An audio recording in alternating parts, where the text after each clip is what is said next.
Hello everyone, welcome to lucky education. और आज हम देखेंगे एक टॉपिक ज्योग्राफी का, फिजिकल ज्योग्राफी का टॉपिक है और उस टॉपिक का नाम है कोरियोलिस फोर्स।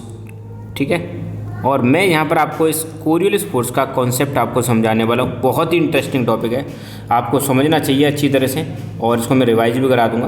और ये बहुत हेल्प करता है, स्पेशली जब हम क्लाइमेट की स्टडी करते हैं, राइट। कोरियोलिस फोर्स, तो कोरियोलिस फोर्स क्या होता है, पहले हम थोड़ा सा एक बेसिक समझ लेते हैं, फिर मैं यहाँ पे आपको कोरियोलिस फोर्स बताऊंगा। ठीक है, बेसिक समझने के बाद आपको कोरियोलिस फोर्स पढ़ने में प्रॉब्लम नहीं आएगी। सबसे पहले मैं बात करूँ, ये हमारी प्यारी अर्थ है, हमारी धरती है। ठीक है, अर्थ पर आपको पता है दो तरह की मोशन होती है। हमारी अर्थ में दो तरह की मोशन होती है। मोशन मतलब गति। एक तो अर्थ हमारी रोटेट करती है और दूसरा हमारी अर्थ में रेवोल्यूशन होता है।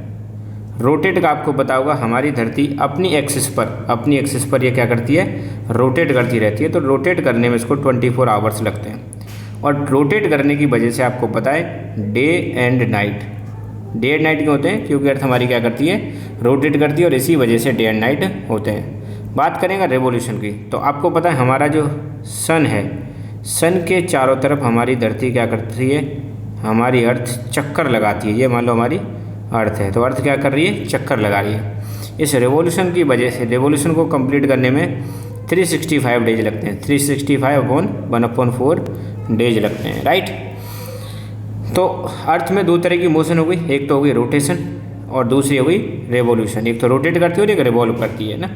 तो जब हमारी अर्थ रोटेट करती है ना, तो अर्थ के रोटेट करने की वजह से, ध्यान देना, अर्थ के रोटेट करने की वजह से जो विंड होती हैं, ओशियन करंट जो होती हैं, विंड और ओशियन करंट, इन पर एक फोर्स लगता है। क्या लगता है, फोर्स। और उसी फोर्स को हम बोलते हैं कोरियोलिस फोर्स। बोलो क्या बोलेंगे, कोरियोलिस फोर्स। समझने की कोशिश करना, मैंने सारी चीज़ें आपको बता दी हैं। हमारी अर्थ में दो तरह की मोशन होती है, एक होती है रोटेशन और दूसरी होती है रेवोल्यूशन। रोटेशन और रेवोल्यूशन, रोटेट करने की वजह से, अर्थ के रोटेट करने की वजह से एक फोर्स लगता है, किस पर, विंड और ओशियन करंट पर। किस पर लगेगा, विंड और ओशियन करंट पर एक फोर्स लगता है, और इसी फोर्स को बोलते हैं कोरियोलिस फोर्स। ठीक है, ये चीज़ आपको समझ में आ गई कि कोरियोलिस फोर्स क्या होता है। अर्थ के रोटेट करने की वजह से विंड हो गई, ओशियन करंट हो गई, इन पर एक फोर्स काम कर रहा है, that is called Coriolis force. ठीक है, अब इस कोरियोलिस फोर्स की वजह से क्या होगा, मैंने ये डायग्राम बनाया, ये हमारी अर्थ है। देखो मैं कॉन्सेप्ट समझा रहा हूँ ना, थ्योरी आपको पता है बुक में भी दे रखी है और कहीं से भी पढ़ सकते हो आप थ्योरी। अच्छा, अर्थ पर आपको पता है ये ऊपर वाला जो हेमिस्फीयर है इसको बोलते हैं नॉर्दर्न हेमिस्फीयर, और नीचे वाले को बोलते हैं सदर्न हेमिस्फीयर। आपको पता है अर्थ जो है हमारी एक स्फीयर है, स्फीयर मतलब गोला। और अर्थ को अगर ऐसे हम दो भागों में डिवाइड कर दें, एक गोला ऊपर वाला होगा, एक गोला नीचे वाला। ऊपर वाले को बोलते हैं नॉर्दर्न हेमिस्फीयर और नीचे वाले बोलेंगे सदर्न हेमिस्फीयर। तो अर्थ के रोटेट करने की वजह से जो विंड पर फोर्स लग रहा है ना, तो ये क्या करता है, ये फोर्स है ना। अब हम इसको और डिटेल में समझते हैं, थोड़ा बड़ा डायग्राम लेकर। व्हाट हैपन्स, सी, इस कोरियोलिस फोर्स में क्या होगा, ये मान लो हमारी अर्थ हो गई। ठीक है, बड़ा सा डायग्राम थोड़ा ज़्यादा बढ़िया रहेगा। अर्थ के सेंटर में आपको पता है ये हमारा इक्वेटर हो गया। क्या हो गया, इक्वेटर। 0 डिग्री वाली लाइन को हम क्या बोलते हैं, इक्वेटर बोलते हैं। तो आप देखो नॉर्मली हवाएं कैसे चलनी चाहिए, मैं हवाओं का बता रहा हूँ। मान लो हवाएं आपकी ऐसे ऊपर की तरफ जा रही हैं, यूँ, ये हवाओं की डायरेक्शन हो गई। ये है हमारा नॉर्दर्न हेमिस्फीयर, नॉर्दर्न हेमिस्फीयर। हवाएं किधर चल रही हैं, ऊपर की तरफ। और ये वाला हमारा हेमिस्फीयर कौन सा है, southern hemisphere, southern hemisphere, northern hemisphere और सदर्न हेमिस्फीयर। तो आपकी मान लो हवाएं ऐसे चल रही है ऊपर की तरफ, इधर जा रही है, तो आप सामने की तरफ देखोगे, इधर की तरफ देखोगे, ऊपर नॉर्दर्न हेमिस्फीयर। तो इस कोरियोलिस फोर्स की वजह से क्या होता है, ये हवाएं आपकी ऐसे राइट साइड में मुड़ जाएंगी। किधर साइड मुड़ जाएंगी, राइट साइड में मुड़ जाएंगी, या हम कहें क्लॉकवाइज मुड़ जाती हैं। क्या मुड़ जाती हैं, क्लॉकवाइज। ये है कोरियोलिस फोर्स का इम्पैक्ट।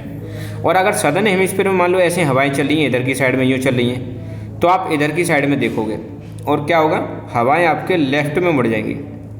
कैसे मुड़ जाएंगी, लेफ्ट साइड में, या हम कहेंगे एंटी क्लॉकवाइज मुड़ जाती हैं। कैसे मुड़ जाती हैं, एंटी क्लॉकवाइज हवाएं मुड़ जाती हैं।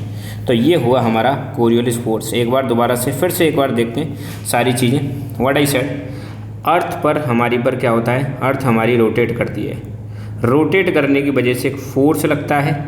फोर्स किस किस पर लगता है, मैंने बताया था, विंड पर लगता है प्लस ओशियन करंट पर लगता है। इस फोर्स की वजह से जो विंड होती हैं, इस फोर्स की वजह से जो आपकी विंड होंगी, फोर्स की वजह से विंड जो होती हैं नॉर्दर्न हेमिस्फीयर में तो किधर मुड़ जाएंगी, राइट साइड में, और सदर्न हेमिस्फीयर में किधर मुड़ जाती हैं, लेफ्ट साइड में। This is about Coriolis force. तो अगर मैं कोरियोलिस फोर्स को समराइज करूँ आपके सामने ना, अब आपको समझ में आ गया होगा। कोरियोलिस फोर्स को अगर हम समराइज करें, कोरियोलिस फोर्स बहुत बिल्कुल बेसिक चीज़ें मैं एक झटके में आप समराइज कर देता हूँ, आपने कॉन्सेप्ट समझ लिया क्या होता है कोरियोलिस फोर्स के दौरान। नंबर 1, पहली बात क्यों लगता है, due to rotation of earth, due to rotation of earth के रोटेशन की वजह से हमारा फोर्स लगता है, उसका नाम है कोरियोलिस फोर्स। इस कोरियोलिस फोर्स का इम्पैक्ट क्या पड़ेगा, इस कोरियोलिस फोर्स का इम्पैक्ट पड़ता है पहली बात तो विंड्स पर, और दूसरा ओशियन करंट्स पर, विंड्स पर और ओशियन करंट्स पर। क्या होता है इम्पैक्ट, ये डायग्राम से आप समझा दो। इम्पैक्ट ये होता है भाई कि हमारे 2 हेमिस्फीयर हैं, एक ऊपर वाला हेमिस्फीयर है उसको हम बोलेंगे नॉर्दर्न हेमिस्फीयर, नीचे वाले को बोलेंगे सदर्न हेमिस्फीयर। नॉर्दर्न हेमिस्फीयर में हवाएं किधर मुड़ जाती हैं, राइट साइड में मुड़ जाती हैं। सदर्न हेमिस्फीयर में किधर मुड़ जाती हैं, लेफ्ट साइड में मुड़ जाती हैं।